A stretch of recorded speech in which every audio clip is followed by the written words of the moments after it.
तरह का अभियान वर्तमान समय में चल रहा है? कि अब तो हम लोग लगभग 4 महीना हो गया इस अभियान को लड़ते हुए, और मार्च 8 से जब हमारे प्रदेश में पहला केस आया था आगरा में, तब से लेके हमारे टेस्टिंग की कैपेसिटी जहां 200 प्रतिदिन था, वो आज 26,000 प्लस हो गया प्रतिदिन।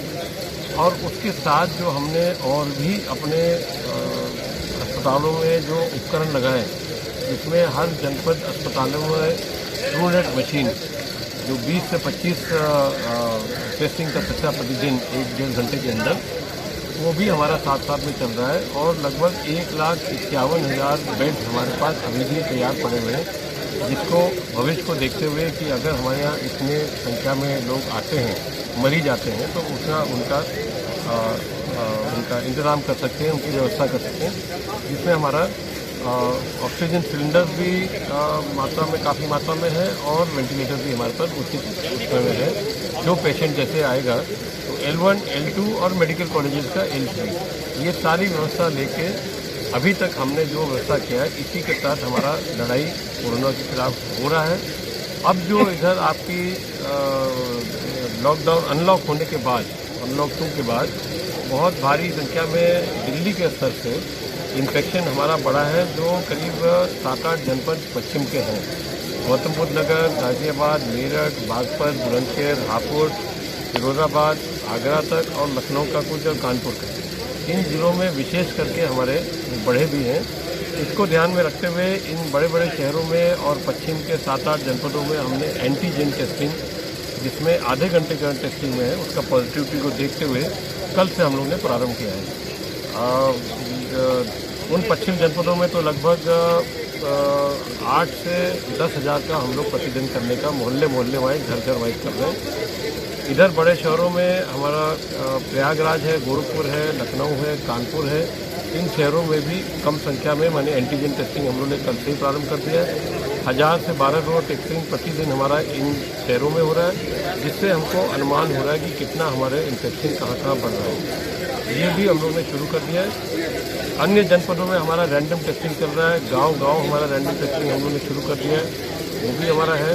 तो सब मिला के हम पूरी तरह से तैयारी भी कर रहे हैं, और हमारे टेस्टिंग के माध्यम से हम चाहते हैं कि ये जो पॉजिटिव केस ज़्यादा से ज़्यादा निकले, इनको हम अस्पतालों में डालें और इनका उपचार करें।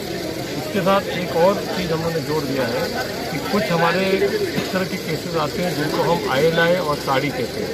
ये इन्फ्लुएंजा लाइक इलनेस टाइप का होता है, जो आपके खांसी जुकाम टाइप का, ये अलग अलग इसके कैटेगरी होते हैं, मगर ये बाद में शरीर को कमज़ोर करता है, तो इसमें कोविड होने की संभावना हो जाती है।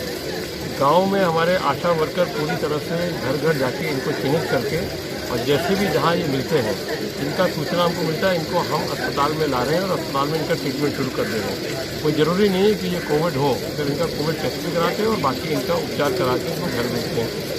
तीसरे फेज में भी हम ऐसे बहुत सारे घरों में बुजुर्ग रहते हैं जिनका पहले से भी किसी तरह का बीमारी रहा होगा। अगर किसी को कैंसर है, हार्ट का प्रॉब्लम है, या लिवर, किडनी किसी तरह का है जिसमें आपका प्रतिरोधक क्षमता कमज़ोर है, ऐसे लोग का भी हम डेटाबेस बना रहे हैं। एक पूरा लिस्ट तैयार कर रहे हैं पूरे प्रदेश में अपने इन फील्ड वर्कर के द्वारा, और इनको हम लोग कॉल सेंटर के माध्यम से लगातार मॉनिटर करेंगे, अपने डिस्ट्रिक्ट लेवल पे भी और स्टेट लेवल पे, ताकि हमको अब पूरा समाज को देखना है कि कौन कितना बीमार है, कौन किस स्थिति में है। हम उनको मैक्सिमम ला के वहाँ पर अगर ज़रूरत पड़ेगा तो हम अस्पतालों में ला के रखेंगे और उनका पूरा उपचार करेंगे। और इसका पूरा उद्देश्य ये है कि हमारा मृत्यु दर को हम कम करें। जब हम इनको पहले से हम इनका प्रिवेंशन कर लेंगे, पॉजिटिव केस निकाल लेंगे, तो हम मृत्यु दर को भी कम कर सकते हैं, इनका ट्रीटमेंट हम जल्दी कर सकते हैं। क्या सुल्तानपुर जैसे जिले में भी डोर टू डोर जांच की बात? हाँ, ये भी शुरू हो गया, गांव पर शुरू हो गया। हमारे जिलाधिकारी ने टीम बना दिए हैं और इसमें भी शुरू हो गया। बहुत सारे हमारे माननीय विधायक लोग ने भी शुरू किया, आपने भी शुरू किया है, अन्य विधायक लोग ने भी अपने जिस भी एरिया में शुरू हुआ है। एक गाँव करके हम लोग 7 से 750 जो भी उसकी आबादी है, उसका स्क्रीनिंग और उसका टेस्टिंग हमने शुरू कर दिया। सर, केसेज बढ़ते जा रहे हैं और ढिलाई भी बढ़ती जा रही है।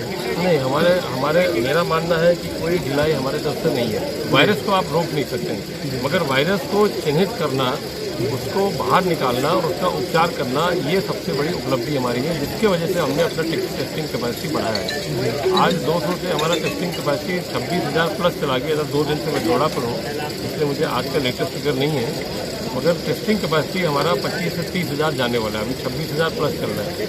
फुल टेस्टिंग करते हैं तो उसके माध्यम से हमारा 2 से 3,000 और बढ़ जाता है। तो इस तरह करके हम उसको निकालेंगे, उसका उपचार करेंगे। और अभी 80% हमारे जो केसेस निकल रहे हैं वो एसिम्प्टोमेटिक है। एसिम्प्टोमेटिक माने कि आपके अंदर लक्षण नहीं है, पर आपके अंदर कुछ वायरल लोड है। उनको चिन्हित करके उनको उन हॉस्पिटल में रखेंगे और 10 दिन में उनका अगर कोई लक्षण नहीं आता तो 10 दिन में उनका नेगेटिव सैंपलिंग करके उनको वापस। वैक्सीन आने की कब तक उम्मीद है? वैक्सीन आने की कब तक देखिए, वैक्सीन तो जैसे आप भी सुनते हैं, हम लोग भी सुनते हैं, क्योंकि हमारी जो प्राथमिक संस्था है जो इसको देखती है, जो पूरे हमारे देश में देखता है, आईसीएमआर के माध्यम से जो हम लोग को थोड़ा बहुत जो पता लगा टीवी में और सब जगह, कि एक संस्था ने, कई संस्थाओं ने मिलकर एक वैक्सीन तैयार किया जिसका क्लिनिकल ट्रायल हो रहा है। क्लिनिकल ट्रायल माने कि मनुष्य पर अब ट्रायल शुरू हो गया। उसका जो भी रिपोर्टिंग आएगा, उसके बाद जब आईसीएमआर हमको वो प्रदान करेगी, जब वो पूरी तरह से निश्चिंत हो जाएगा कि हाँ ये वैक्सीन चलता है, तो फिर उसको हम सामान्य रूप में उसको लाएंगे।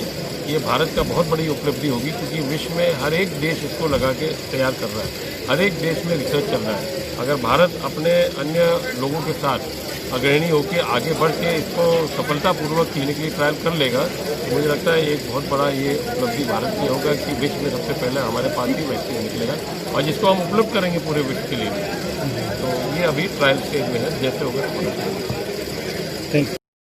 सब्सक्राइब करें हमारे चैनल PTV इंडिया को, ताकि लेटेस्ट वीडियो आपको नोटिफिकेशन से मिले।